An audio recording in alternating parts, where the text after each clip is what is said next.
shabu na po ang natatagpuang lumulutang sa mga dalampasigan.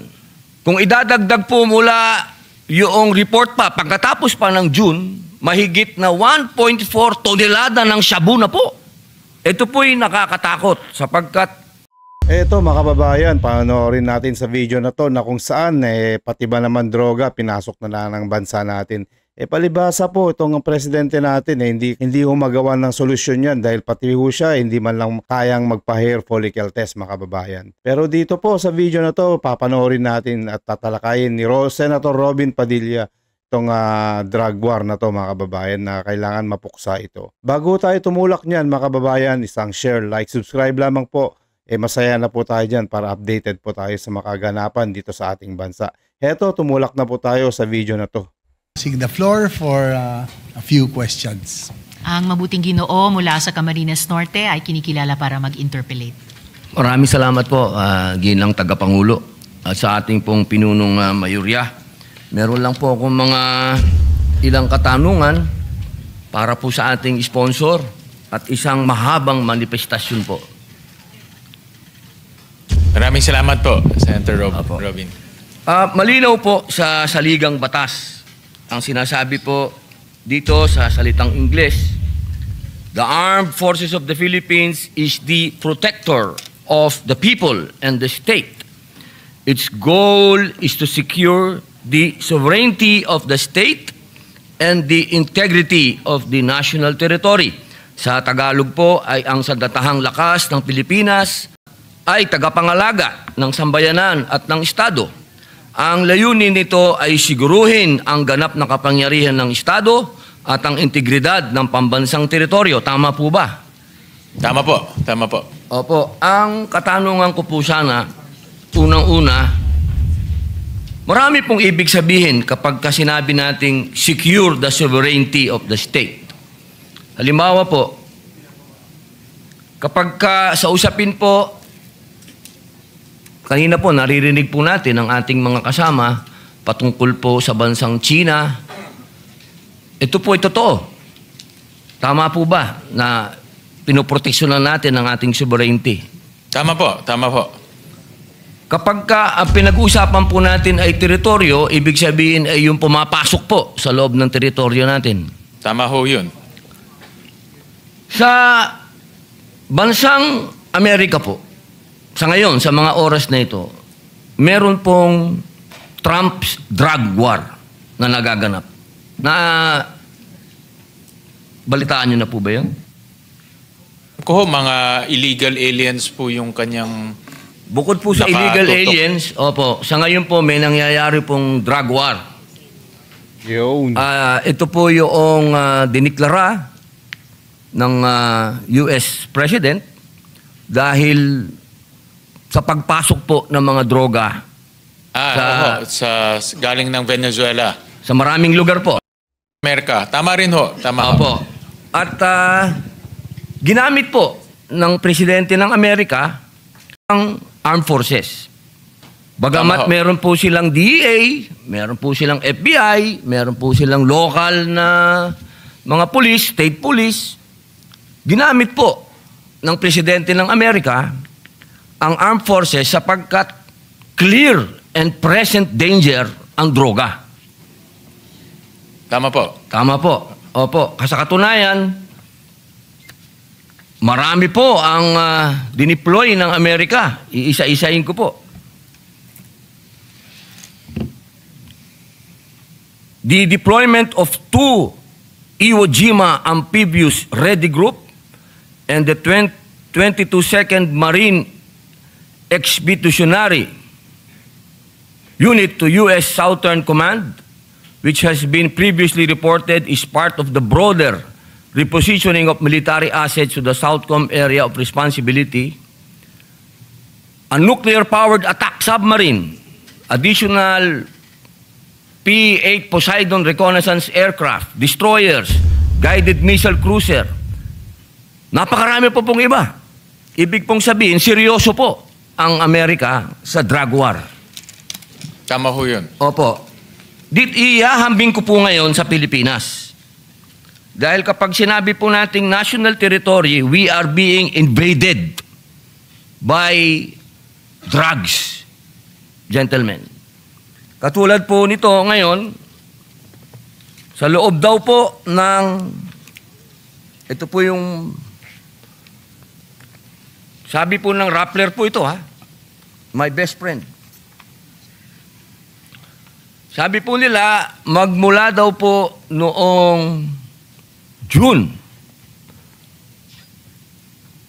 2025, halos 9 billion na shabu na po ang natatagpuang lumulutang sa mga dalampasigan. Kung idadagdag po mula yung report pa, pagkatapos pa ng June, mahigit na 1.4 tonelada ng shabu na po. Ito po'y nakakatakot sapagkat ito po'y lumulutang-lutang sa mga lugar na hindi po natin nakalain, katulad po nito. Lumutang po ito sa Masinloc, Zambales. 1.5 billion. Doon po sa Barangay Buboy, Agno, Pangasinan.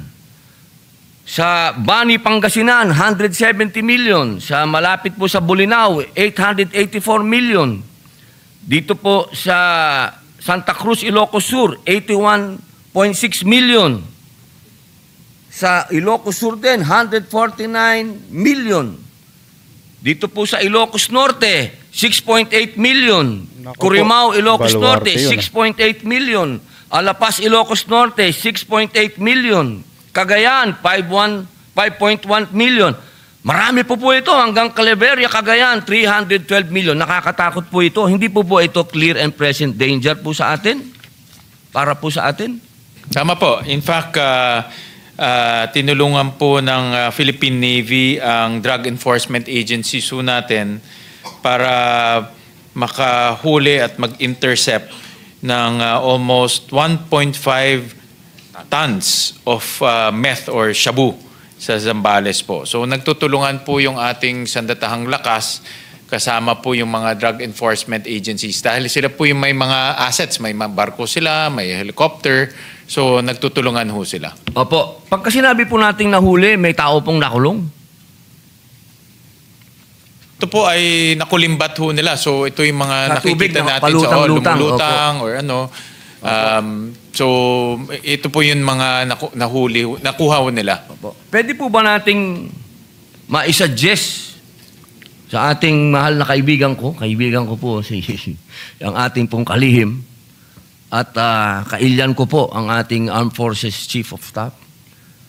Alam niyo po, baka po pwedeng dumating ang panahon, makarinig din po tayo ng mga balita na katulad po nito. Sabi po dito, 21 strikes na po ang ginawa ng US troops, 83 dead. Sana po dumating po ang panahon na talagang maubos po natin itong mga nagpapasok ng mga droga na ito dahil para po sa akin, ito pong mga dayuhan na ito, nagdideklara po sa atin ng gera dahil sinisira po nila ang kinabukasan ng ating mga kabataan. Gusto ko lamang pong ibanggitin po sa inyo, nanggaling po ako sa malalayong lugar. Nakakatakot po sapagkat sa kaduluduluhan ng bundok, ang sinasabi po sa akin, may droga, may shabu. Sa mga lugar po na hindi ko iniisip, may shabu. Talaga pong na-invade na po tayo. Ito pong shabu talaga, ito po yung pinakamasamang klase ng droga na talaga pong sumisira sa ating kabataan. Tama.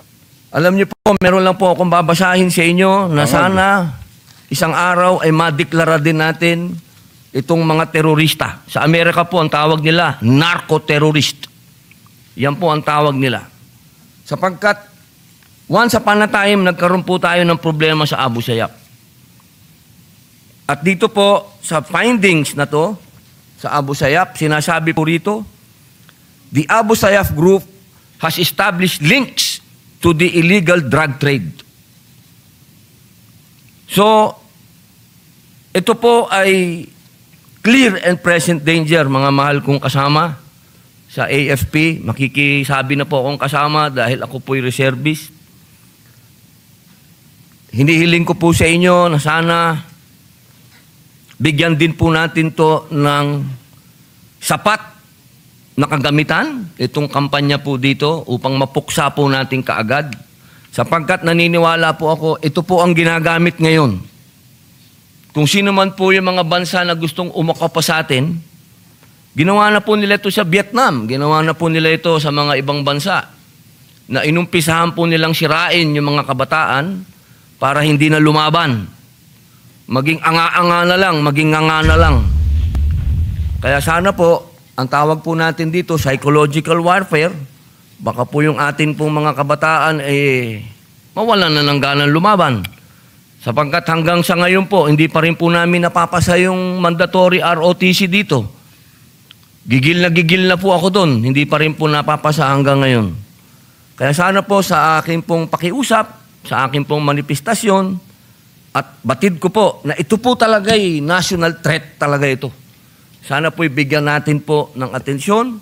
Total, tayo po ay big brother natin yung Amerika. Sana ay gayahin din po natin kung ano yung kanilang pakikipagdigmaan sa droga. Yun lamang po, maraming salamat po sa inyo. Maraming salamat, Senator Robin. At kami po, ako mismo ay sumasang-ayon sa inyo na itong droga po ay walang kabutihan ho yan sa ating lipunan. At sisirain lang po talaga ang ating ang kinabukasan po ng ating kabataan. At talaga ho dapat labanan. At nagpapasalamat ho tayo sa ating armed forces dahil po sila ay aktibo na nakikipag-partner sa mga drug enforcement agencies ho natin para mapigilan po yung pagpasok po ng illegal na droga ho dito. At meron rin ho silang mga intelligence activities, so alam rin ho nila kung sino-sino ito. At tuloy-tuloy po yung kanilang pagsugpo dito sa pagpasok mo ng illegal na droga sa ating bansa. So maraming salamat po sa inyong mungkahi. Salamat. Naku po, matindi talaga itong administrasyon ni BBM, mga kababayan, ano?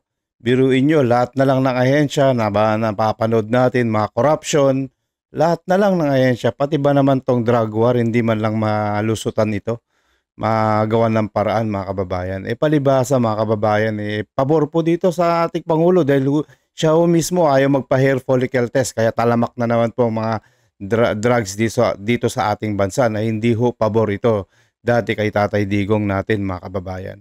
Dahil itong drugs na to ay nakakasira sa ating mga kabataan, na ating mga future leaders ng ating bansa. Sana magawan naman po nila ng paraan to. Very important po to dahil nakasalalay po dito yung mga future ng kabataan natin. Maraming salamat po sa iyo, Sir Robin Padilla. Shout out to you. Napakabuti mo po, napakaganda na po yung mga atake mo dito sa Senado.